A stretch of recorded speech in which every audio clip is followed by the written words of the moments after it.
अस्सलाम वालेकुम दोस्तों। वीडियो शुरू करने से पहले मेरे चैनल को सब्सक्राइब करें और नीचे दिए हुए बेल आइकन पे क्लिक करें ताकि आने वाली वीडियोस का आपको नोटिफिकेशन मौसूल हो सके।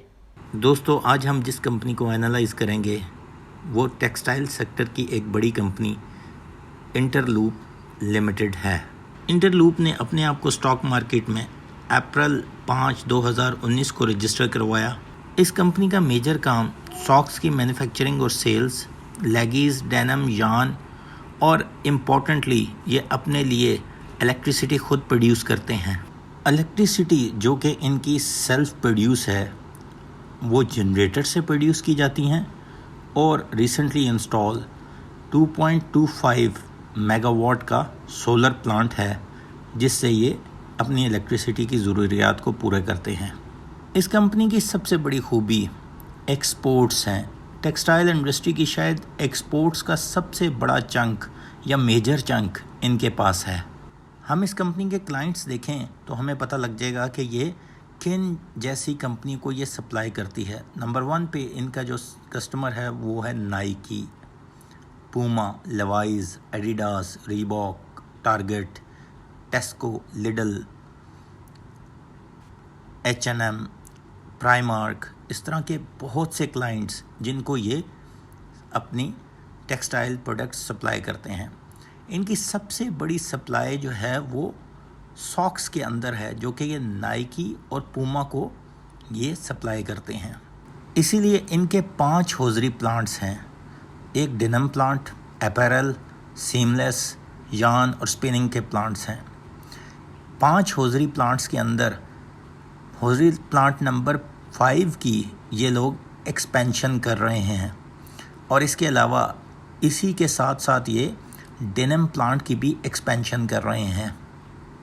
इनकी एग्जिस्टेंस ऑलमोस्ट होल कॉन्टिनेंट पे है। लाइक जापान में इंटरलूप लिमिटेड के नाम से एक कंपनी है, इंटरलूप चाइना ऑफिस भी है, इसी तरह श्रीलंका में, इसी तरह इनकी यूरोप में प्रेजेंस है और नॉर्थ अमेरिका में भी इनकी प्रेजेंस है। इन तमाम चीज़ों से हमें ये क्लियर हो जाता है कि इनकी एक्सपोर्ट्स में काफ़ी अच्छी ग्रिप है। इस कंपनी की करंट प्राइस 74 रुपये 47 पैसे। इस कंपनी का 52 वीक्स का हाईएस्ट प्राइस 77 रुपये 50 पैसे और लोएस्ट प्राइस 49 रुपये 94 पैसे। इस कंपनी का total free float stock market में 15%। इसने पिछले 1 साल से 47.52% अपनी प्राइस में ग्रोथ दिखाई और पिछले 1 महीने से 5.99% अपनी प्राइस में ग्रोथ दिखाई, जो कि तकरीबन अमाउंट में बनती है 2 रुपये 99 पैसे, ऑलमोस्ट 3 रुपये। और इस कंपनी की बुक वैल्यू 21 रुपये 66 पैसे और एक्सपेक्टेड फेयर वैल्यू 21 रुपये 87 पैसे। ये इनके फाइनेंशियल्स के मुताबिक इन्होंने शेयर की हुई है। अब ज़रा हम इस कंपनी के फाइनेंशियल्स को देखते हैं।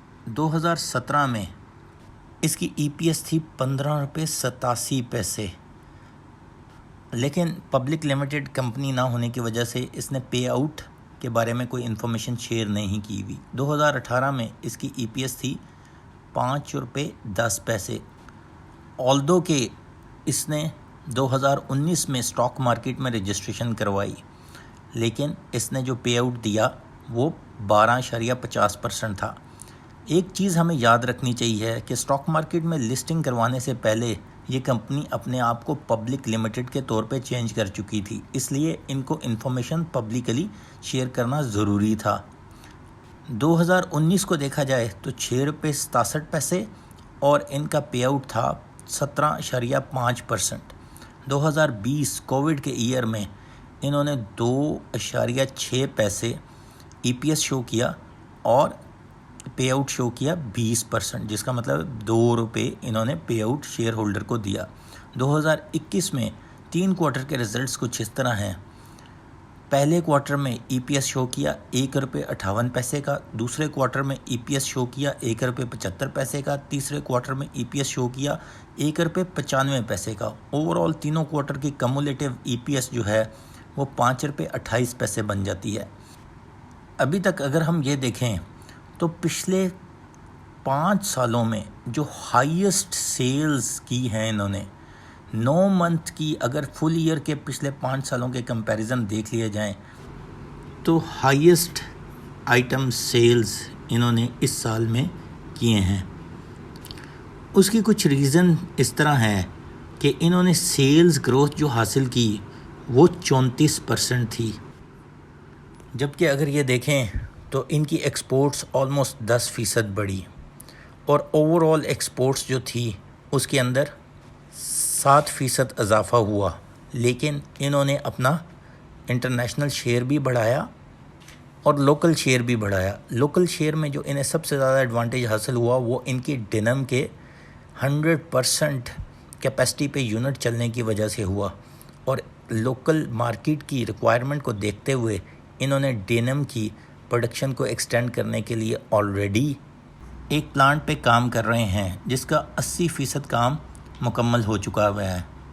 करंटली इनके 2 प्लांट्स अंडर कंस्ट्रक्शन है, एक होजरी का और एक डेनिम का। इन दोनों अंडर कंस्ट्रक्शन यूनिट्स के बारे में एक न्यूज़ रिसेंटली 26 जुलाई को पब्लिश की गई। इनके सीईओ ने ये कंफर्म किया कि जो डेनिम स्टिचिंग यूनिट था उसका सेकंड फेज़ में जो इन्वेस्टमेंट रिक्वायर्ड थी वो इनके प्लान के मुताबिक 6.75 बिलियन थी और रुपी डिवेल्यूशन और ट्रायल रन लॉसेस की वजह से वो 8.32 बिलियन पे चली गई हुई है। होजरी प्लांट 5 का जो एक्सटेंशन थी जिसे 12,000 डज़न पर डे होजरी की प्रोडक्ट्स प्रोड्यूस होने के बजाय 42,000 डज़न पर डे के ऊपर लेके जाना था, उसके इनिशियल एस्टीमेट 4.5 बिलियन थे और वो भी इन्हेंस होके 5.9 बिलियन पे चले गए हैं। इस न्यूज़ में इनके सीईओ ने कंफर्म किया कि ये इंटरनल कैश जनरेशन से ही इसकी इंक्रीज़ कॉस्ट को कैटर करने की कोशिश करेंगे। अब अगर हम इसकी प्राइस रेंज देखें और इसके करंट रिज़ल्ट देखें और पुराने रिज़ल्ट्स के साथ कंपेयर करें तो हमारी एक्सपेक्टेशन के मुताबिक इसकी वैल्यू कहाँ होनी चाहिए। करंटली इसकी प्राइस 74 रुपये 47 पैसे है और 9 महीनों की EPS जो इसने शो की है वो 5 रुपये 28 पैसे है और 15% इसने डिविडेंड एलोकेट किया है अपने शेयर होल्डर को। अगर हम इस EPS को कंपेयर करें 2018, 19, 20 के साथ तो हमें नज़र आएगा कि ये EPS हाईएस्ट EPS है लास्ट 4 ईयर कंपैरिजन में। हम फुल ईयर का कंपैरिजन 9 महीनों के साथ कर रहे हैं। अगर 2017 का EPS देखें तो वो 15 रुपये 87 पैसे है। अगर हम अब आखिरी क्वार्टर की भी EPS इसके अंदर ऐड कर लें जो कि एक्सपेक्टेड 1 रुपये 70 पैसे से 2 रुपये के दरमियान है तो ये EPS अराउंड 7 रुपये के करीब जाके हिट कर जाएगी और न्यू प्लांट के लिए इन्हें इंटरनल कैश जनरेशन चाहिए होगी। अब इंटरनल कैश जनरेशन की वजह से हम ये तो नहीं एक्सपेक्ट करते ये कोई पे आउट दे अपने शेयर होल्डर को, लेकिन EPS अच्छी आने की वजह से इसकी प्राइस अराउंड 80 से 90 के दरमियान ट्रेड कर सकती है। अगर ये कुछ पे आउट देते हैं तो प्रॉबली 85 से 90 के दरमियान प्राइस रेंज रहेगी। लेकिन एक चीज़ इम्पॉर्टेंट है कि फ्यूचर में जैसे ही इनके दोनों प्लांट इन प्रोडक्शन आएंगे तो इसकी एवैल्यूएशन और बेहतर होने के चांस हैं और इसका मार्केट रेंज और एक्सपोर्ट बढ़ने के चांसेस हैं, क्योंकि करंटली कोविड की वजह से इंडिया और बांग्लादेश से एक्सपोर्ट में कमी आने की वजह से इस कंपनी के पास काफ़ी मार्जिन मिला कि इसने इंटरनेशनल मार्केट को काफ़ी ज़्यादा कैप्चर किया और इनका जो फोकस है डेनिम के लिहाज से वो लोकल मार्केट भी है और डेनिम की प्रोडक्शन भी ये ठीक ठाक इंक्रीज़ करना चाहते हैं। करंटली डेनिम की प्रोडक्शन 10,000 यूनिट्स है जिसको ये 40,000 पे ले जाएंगे। करंटली इनके 2 प्लांट्स अंडर कंस्ट्रक्शन और अराउंड कंप्लीशन है, 80% प्लस काम हो चुका है और इंटरनल कैश के ज़रिए ये बाकी रिमेनिंग काम उसका पूरा कर लेंगे और प्रॉबली नेक्स्ट ईयर के मिड ईयर के टाइम पे हम ये देख सकेंगे दोनों यूनिट्स प्रोडक्शन में आ जाएंगे, जिससे इसकी EPS में ठीक ठाक इम्पैक्ट आएगा और लॉन्ग टर्म के लिहाज से हम इसे 1 से 2 साल होल्ड करने की रिकमेंडेशन देते हैं और हम इसकी प्राइस रेंज 125 से 150 के दरमियान देखते हैं। शुक्रिया दोस्तों, चैनल को सब्सक्राइब करना मत भूलिएगा। अल्लाह हाफ़िज़।